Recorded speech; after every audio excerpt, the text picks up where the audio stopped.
Swastiastu, teman-teman semuanya, selamat siang. Hari ini Tidang Pinjaman Dana bersama tim CP Mulia Bali Style sedang di project ya. Ini adalah kegiatan project. Hari ini kegiatannya ngecor lantai ya, ngecor lantai gudang. Nah, jadi untuk lantainya itu tidak akan memakai keramik finishingnya ya, tapi kita akan finishing dengan trowel. Trowel itu artinya di slab ya, seperti itu, di slab. Nah, kalau proses slabnya, nah seperti ini sekarang. Yuk kita lihat proses slabnya ya.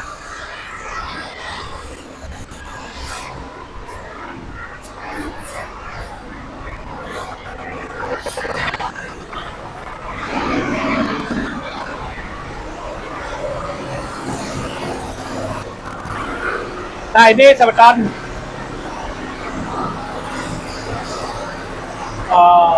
proses slab. Nah, seperti itu. Itu adalah alat, di mana alat itu yang akan membuat lantai itu datar, kemudian rata, dan juga licin. Ya, seperti kalau zaman dulu itu traso istilahnya. Itu prosesnya menggunakan mesin. Nah, kemudian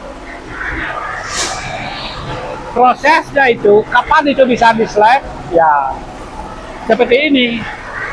Lantai itu tidak boleh kering, jadi boleh dikatakan dia setengah. Kalau saya ini kan, ini masih berbekas nih, masih berbekas, tidak terlalu lembek dan juga tidak terlalu keras. Itu pada prinsipnya. Nah, seperti itu Bapak tukang slabnya itu beliau menginjak semen atau lantai itu tidak akan merusak lantai. Itu udah prinsipnya, tidak jeblak gitu istilahnya ya. Nah, seperti itu prosesnya, tidak boleh terlalu lembek, tidak boleh terlalu kering. Artinya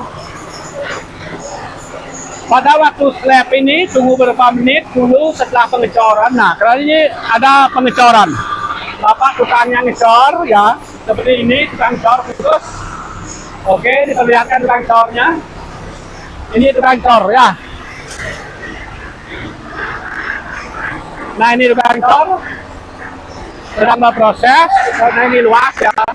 Nah, sebelum dicor tentu standarnya itu harus ada wear mesh.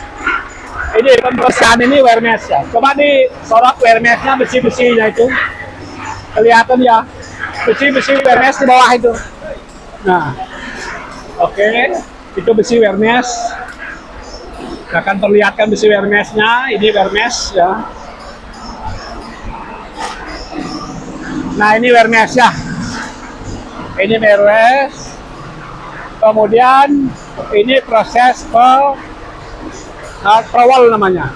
Trowel ya. Nah, jadi dia beriringan antara orang ngecor. Nah, ini tukang ngecor ya, banyak. Dengan tukang trowel itu beriringan dia. Tidak boleh juga terlalu keras dan juga tidak boleh terlalu lembek, karena itu akan merusak estetikanya nanti. Seperti itu teman-teman semuanya proses trowel ya. Ini adalah warehouse, di mana warehouse ini spesifiknya adalah untuk penyimpanan daging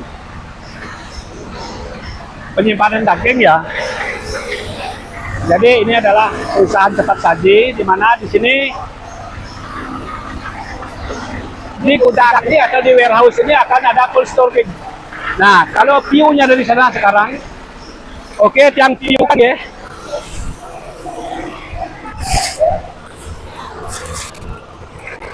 Nah, dari sini view-nya sekarang, dari sini sampai di sana itu akan ada 5 cold storage, di mana satu cold storage itu panjangnya 10 meter, lebarnya 3,5 meter, tingginya sekitar 3 meter.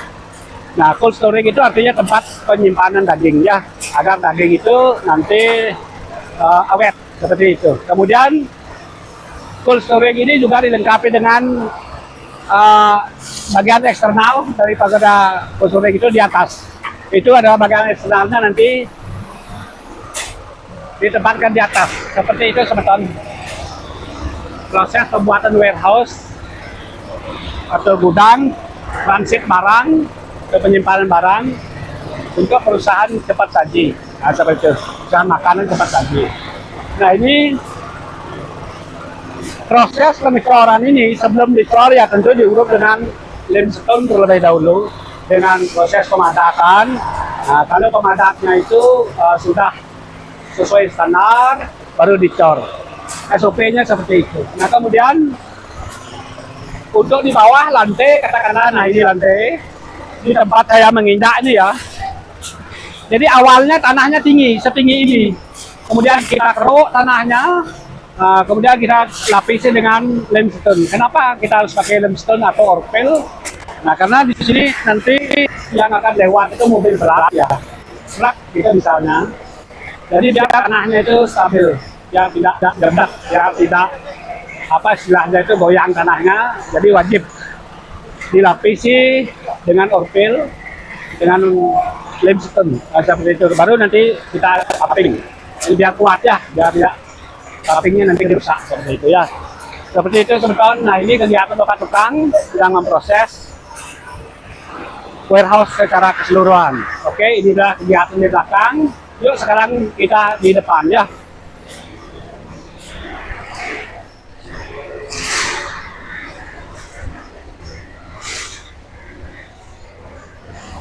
Oke, sekarang kita depan. Nah, ini proses depannya.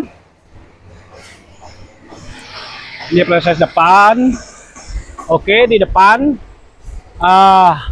Sebelum saya lanjut ke depan, ini adalah toilet eksternal. Nah, ini toilet eksternal. Menyatu dengan pos jaga.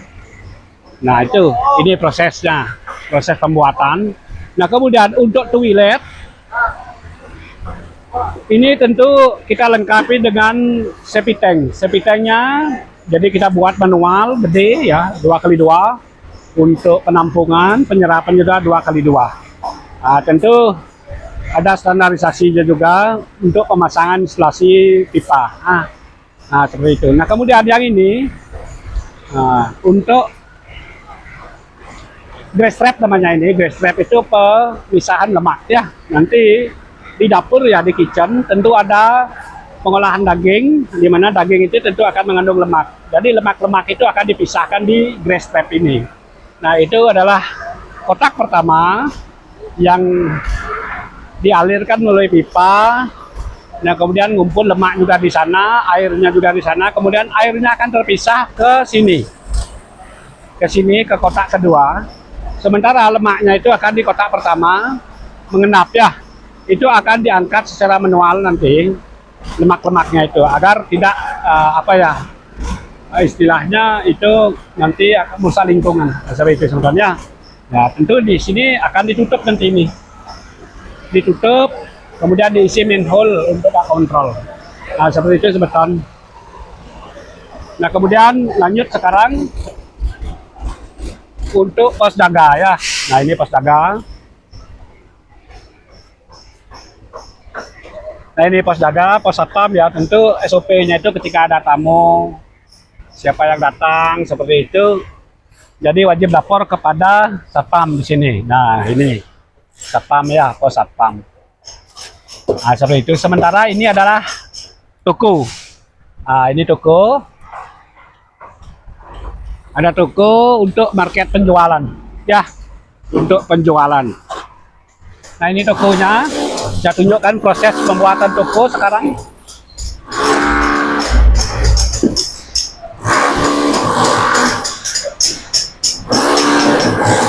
SOP toko itu tentu ada toilet ya, ada toilet seperti itu. Bapak tukang sedang mengerjakan toilet, kemudian ada wastafel. Kemudian ini nanti adalah indoor ya, dalam ruangan. Di sini akan isi kaca, di sini isi kaca. Nah, seperti itu. Ini akan indoor nantinya. Nah, kemudian yang outdoor di sini. Outdoornya di sini ya. Ini sepanjang ini adalah outdoor. Kemudian Di sini adalah nanti meja kasir. Meja kasir di sini, kemudian ada akses masuk. Nah, seperti itu. Kitchennya di sana ya. Nah, tentu pemipaannya sudah juga kami lengkapi, kitchennya di sana nanti. Oke, seperti itu teman-teman. Dan ini nanti juga dilengkapi dengan wastafel. Oke, sekarang lanjut ke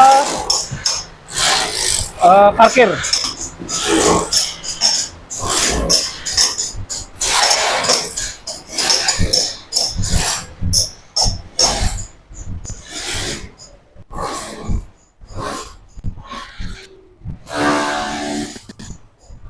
Nah, ini parkir sebetulnya. Jadi luas parkir itu memang sudah ditiang set sedemikian rupa.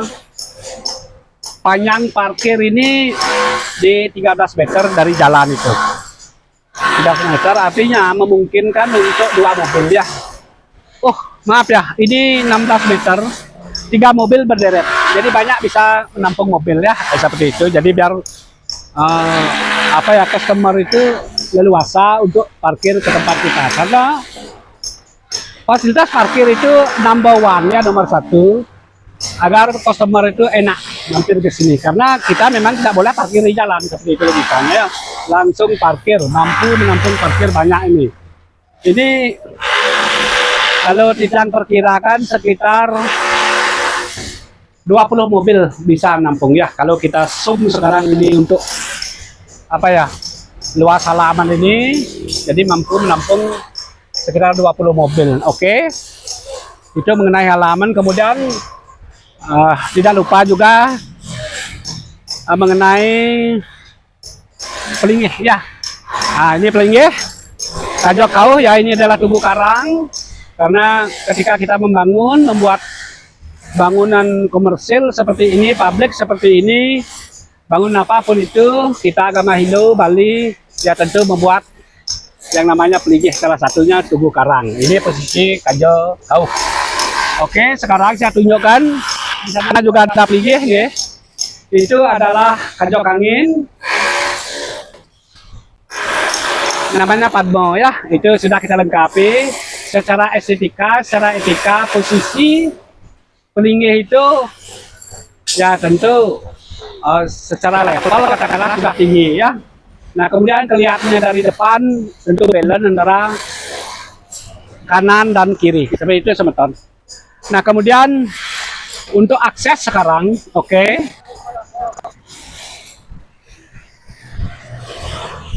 Karena di sini adalah konsepnya kita renovasi ya. Untuk akses sebelumnya ini di tempat saya berdiri sebenarnya ini sudah 6 meter ya.